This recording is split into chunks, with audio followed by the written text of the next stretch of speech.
combinations today. Yesterday we did permutations.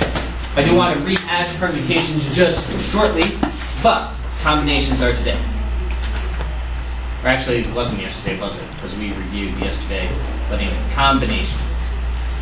Well, in short, before we get too far into the review portion, combinations is when order does not matter.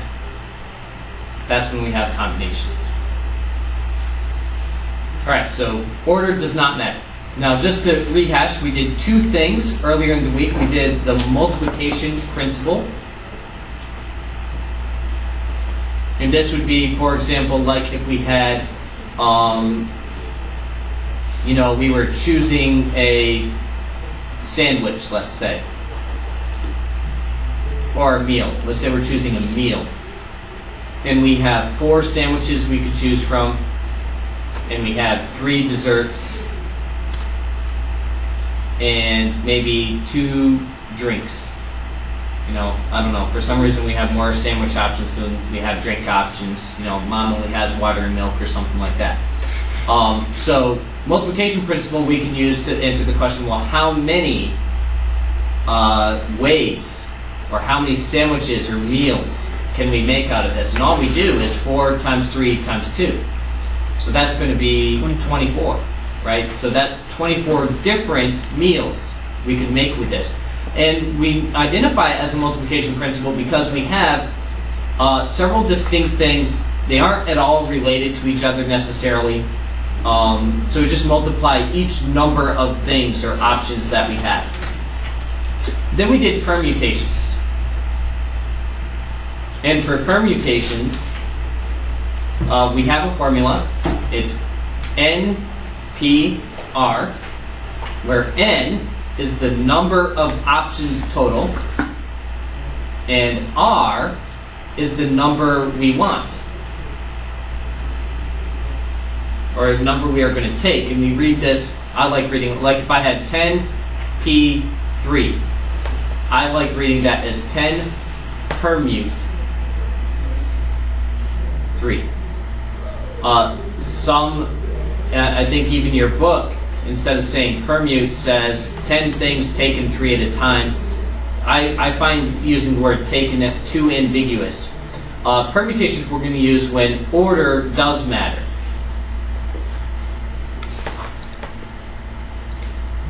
So we have a formula to evaluate this NPR thing. It's n factorial over parentheses n minus r factorial. Your calculator should have an NPR button. I'm going to leave that to you at your own time to figure out how to use it. But I'll be looking for, in most cases, this work that I'm going to show you. So if I'm going to do this 10 permute 3, I'm going to do 10 factorial over, now I subtract the 10 and 3, and that's 7 factorial. And we can evaluate this. I'll do it up here. I take that 10 times 9 times 8 times 7 factorial. I'll stop at the 7 factorial because look what I can do. I can cancel the 7 factorials altogether. And I get 720. And again, my calculator will also do that for me so I can check my work. Before we go on and do combinations, any questions on any of this? Or does anyone need another example? Saying you're good? Sure. Oh, you're good. Thank you, Daniel, for that lovely girlish voice of yours. All right, so combinations. Let's do the same thing. Now it's C, and we won't say. We'll read it like this: 10 choose 3. That's how we'll read this: 10 choose 3. And again, we do have a formula for this. So if we have NCR. N is the number of options total that we have, and R is the number we want, the number that we're going to take. So our formula is going to be n factorial over r factorial times n minus r factorial.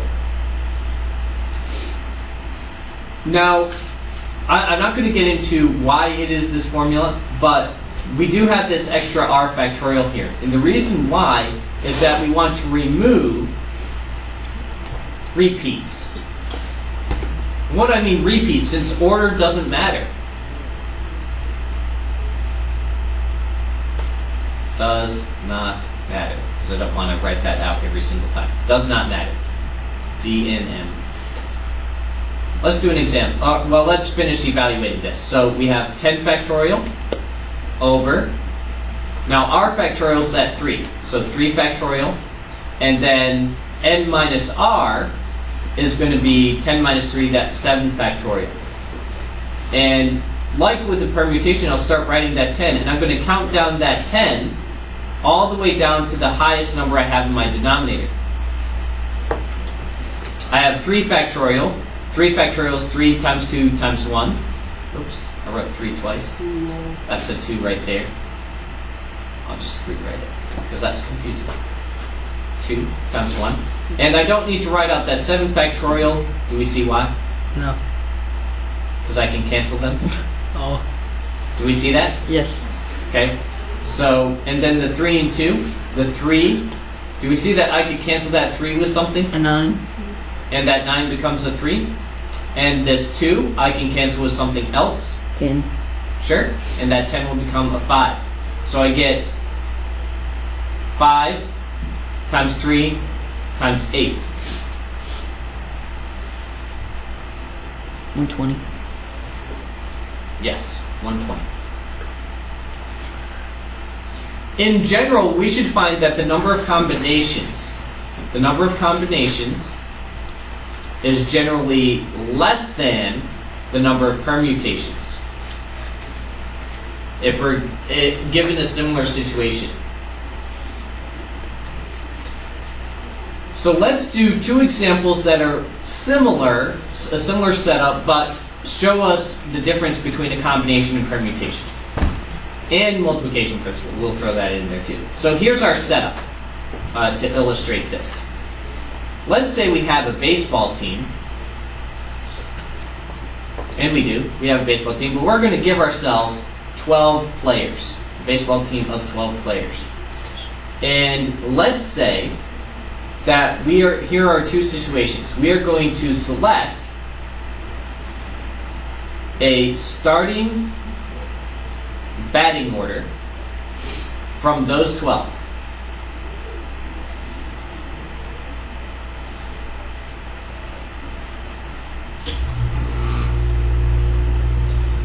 We'll select the starting batting order of,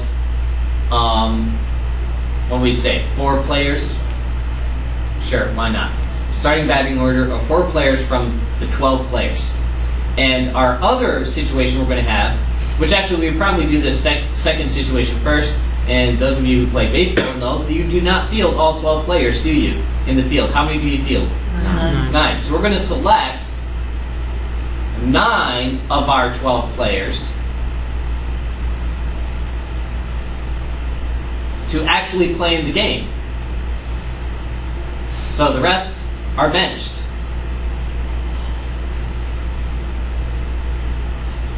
So, baseball players, does batting order matter?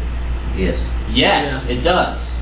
Okay, there's, now we're not going to get into the strategy here, but we would do 12 permute 4. Why? Because order matters.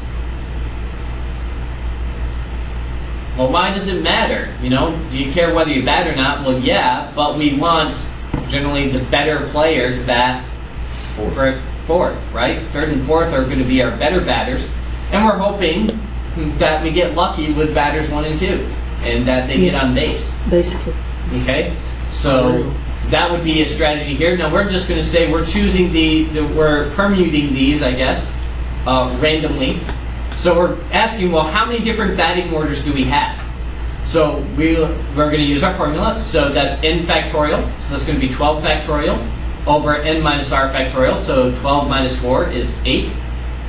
And then we start counting down that 12 all the way to the 8 if we're doing this by hand.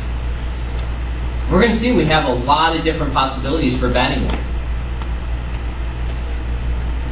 I don't have to count down to 8 because why, Caitlin? Because you can't I can cancel the 8 factorial. And we need to remember, it's not just an 8, it's an 8 factorial. So I actually canceled 8, 7, 6, 5, 4, 3, 2, 1. And then at the top there I have 12 times 11 times 10 times 9, which we find, how many batting orders do we have? 11,880. That's a lot. Okay, that's how many possibilities, selecting from these 12 players, I could select the first 4 batters. Okay? Well, let's think of the next situation. Now, all we're doing right here is we're selecting who's playing. We aren't selecting what base they're playing or what position. We're just saying, who are we going to put into the field? And so then order doesn't matter. You either play or you don't. So you're either predestined or you are not. So 12, choose 9. Now our formula, since this is new, I'll write it up there, is n factorial over r factorial, n minus r factorial. I just want to also note, since especially for those who aren't here, you will not find either of these formulas in your textbook. So it is important that you do get them written down and memorize them. How do they expect you to do it? They have a different method I don't like. So we use the Kane method, which is memorize the formula. All right, so 12 factorial over r factorial is the 9, and n minus r factorial, so I subtract those and I get my 3 factorial. Now I'm going to count down this 12 to the 9, right? I want to cancel the largest thing possible. So 12 times 11 times 10 times 9 factorial. That's going to allow us to cancel the 9 factorials. And that 3, I'm going to have to write out 3 times 2 times 1. Okay, because I'm not going to be able to cancel that whole 3 factorial. The 9 factorials cancel. I could cancel the 3 from the 3 factorial with 12. And I could also cancel the 2 with 12. So that's a 6. 6 cancels with 12 to leave a 2. And I see I have 220. Please verify. 220 possible ways I could field a team. You right. Yep. Wait a minute, Mr. Kane. Up here, we only selected 4 players, and we had 11,880 possibilities. But that's because order matters. And let's see how that breaks down. In this room right now, I have Coleman, Caitlin, Trey, and Daniel. Okay? So I have 4 people. So we're just going to use this as an example of combination versus permutation. So here's the permutation situation. Here's the combination situation. And I'm going to select 2 students. Okay? What's the permutation combination? I'm going to select 2 students to line up. Eat food. Okay? So order matters. In combination, I'm going to select 2 students to have no homework. So either you have homework or you don't. So order does not matter. I'm down with no homework. Order does not matter in that situation. Okay, so here are the students. Permutation. I can select Coleman and Caitlin. Or I can select Coleman and Trey, Coleman and Daniel. No. I could select Caitlin and Coleman. I could select Trey and Coleman in this order. See what happens? I have all these different possibilities here. Okay? I'm not going to list them all. Over here, combination. I select 2 students without homework. Alright? I could select Coleman and Caitlin. But do you notice, is that the same as selecting Caitlin and Coleman? Yes. Yes, so I need to take that one out. That one doesn't count. If I have Coleman and Trey, would you agree that that's the same as Trey and Coleman? Yes. Yes, so I take that one out. All the repeats go away. Which is why combinations generally give us less answers than permutations, because permutations are counting these. See, these in a permutation are different, whereas in the combination, these are the same. Does that make sense? The difference there? All right. So, let's see here. More situations. These are basically all counting problems, finding the number of ways these events can happen. So, did we do passwords earlier in the week? Yes. Nah. So we've already talked about passwords? Okay, good. Are you lying? Yes, we have, but Trey has no recollection of it. Okay. That's what's funny. Wow. Okay, let's do this situation. We have, Oh yeah, we did. let's say we have 6 different coins. I don't know how we have 6 different coins. We have pennies, dimes, nickels, Quarters, quarters, half dollar, half Silver dollars, dollars and silver dollar. and a silver dollar. Okay, And so a we have 6 $1 different coins. and a $1 coin. We have 6 different coins in. You're a silver dollar. Okay, gentlemen, stop. We have 6 different coins in a bag, and let's say I have 5 pennies, 3 dimes. 6 dimes, 5 nickels, 2 quarters, 2 half dollars, 2 there. Make that easy. Okay. How many ways could I select?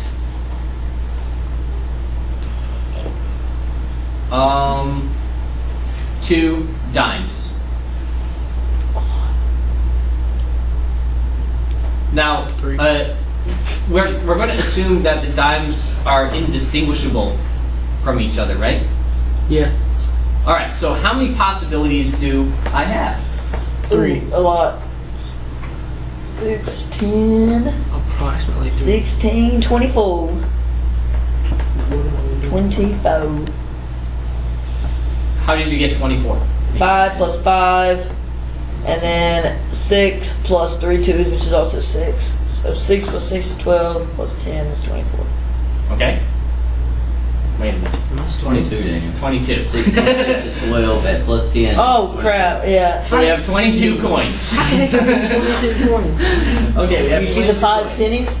That's 5. Yeah. You see the 6 dimes? Oh yeah. 6 more. Okay, does it matter which order I choose the dimes? No, No. they're So I all the have same. 22 coins, supposedly. and I'm going to choose how many of them? You're gonna choose 2. I'm going to choose 2. But how many dimes do I have? 6. I have 6 dimes, and how many of them am I going to choose? 2. 2. Oh, So which is it? The top one. 3. I don't know actually. Both. It's the bottom one. Both? You gotta do them both. Cancer. Both, because these are 22 and 6 are the same thing. Hey, you can't be wrong if you say both. It's 22 because you gotta find the number of possible coins. So to be the top one, right? So wouldn't this be assuming that it's any coin? Yeah. Yeah. So you have to do the 6. And So it's 6 choose 2. yeah. I want Oh, yeah. dimes only. I got it right. Got you now. So I have 6 I'm dimes. picking up what you're putting down. But what if you were doing like nickels or pennies or the other ones and there's 5 pennies and nickels? Which gets us to the next question. Oh. What's the probability? Which we're going to do more with probability next week or tomorrow. What's the probability that I select 2 dimes? In which case, please pay up here. What's the probability that I select 2 dimes? Well, then that's going to be 6 choose 2, the number of ways I can choose the dimes, over total coins. So for combination, the order does not matter. Yeah, combination order does not matter. So that's 6 choose 2 over 22 choose 2. I'm just going to go ahead and do this on the Wait, calculator what? so that we can move along. So 6 choose 2, that's actually 15 ways that I can choose the dimes. And right here, 22 choose 2. There are 231 ways I could choose any 2 coins. So 231, 15 over 231 is the probability that I actually get a dime, 2 dimes. Disgusting. Okay?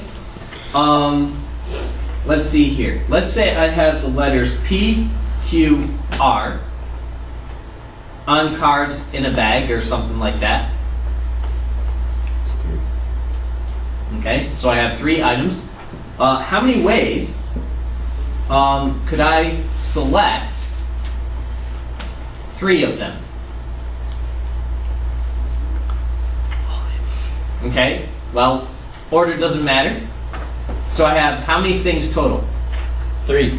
3. And I'm going to choose how many of them? 3. 3. So that's going to be 3 factorial n, see this is n, r, over r, 3 factorial, Okay. n minus r, 0 factorial. What's 0 factorial? 1. 1. 0 factorial is always 1. So that one doesn't matter. And then 3 divided by 3 factorial is 1.